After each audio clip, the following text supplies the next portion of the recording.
And next is the working of reciprocating pump. Here you can see a reciprocating pump. Here is the motor. When we are switching on the motor, the shaft will rotate.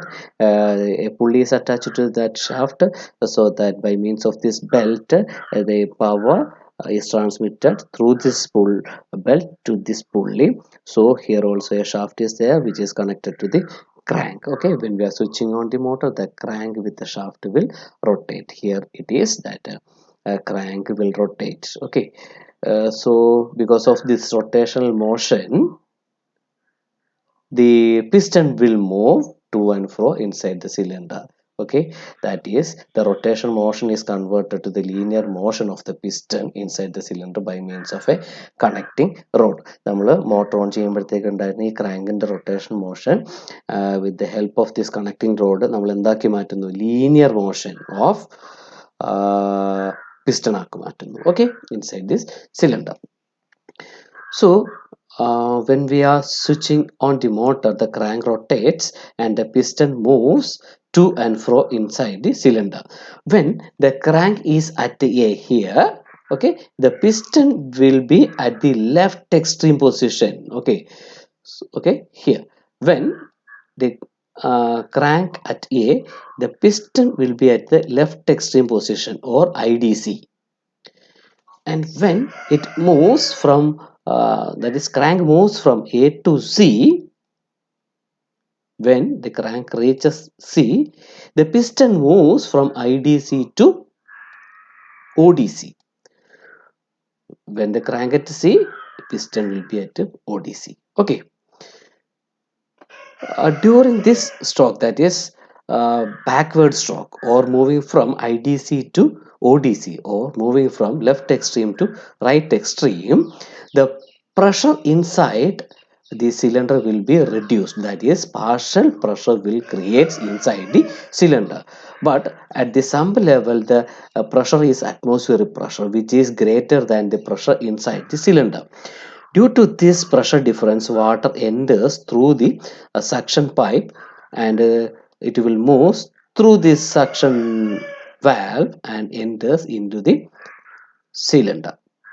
Okay, when the crank moves from C to A, the pressure inside the cylinder will increase, and the piston moves from right to the left. That's why the pressure inside the cylinder increases, so that the pressure inside the cylinder will be much greater than the pressure outside the cylinder. That is, atmospheric pressure is acting at the delivery valve, sorry, delivery pipe or the outer side, so that delivery valve will open. Here is the delivery valve, it will open and water will enter to the delivery pipe, and we can lift the water to the desired height, or we can get the water at the tank. Okay, so here you can see that we got the discharge during the forward stroke, or the movement of piston from ODC to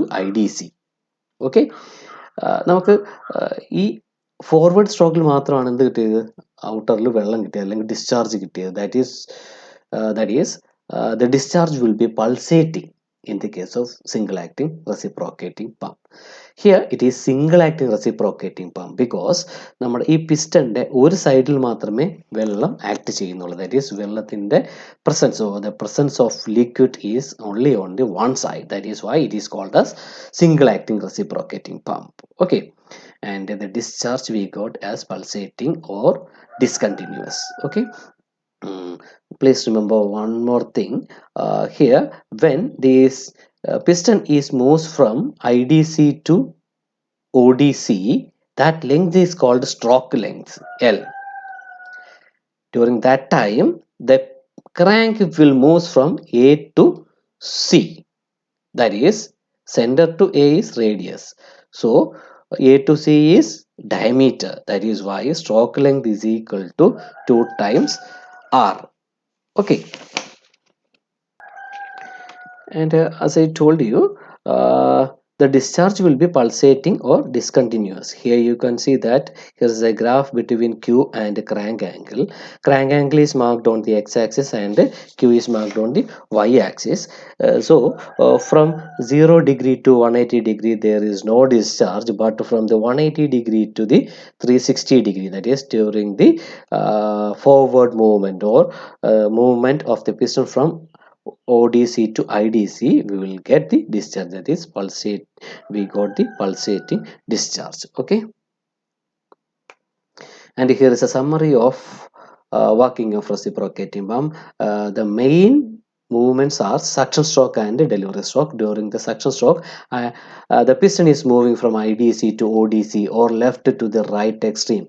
That is, the crank is moves from 0 degree to the 180 degree, so that the suction valve will be opened and the delivery valve will be closed. The inside that cylinder, the volume will be increased and partial pressure will create inside the cylinder, right? Due to that pressure difference between the sump and inside the cylinder, water enters the cylinder through the suction pipe, that is during the backward stroke of a single acting reciprocating pump.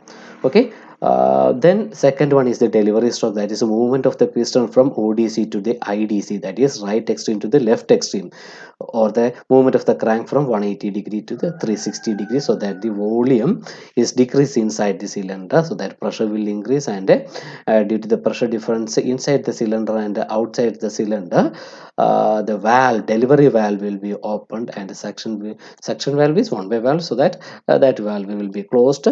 So water will discharge through the delivery pipe, and the discharges are pulsating or continuous discharge will get for the single acting reciprocating pump. Thank you for watching this video.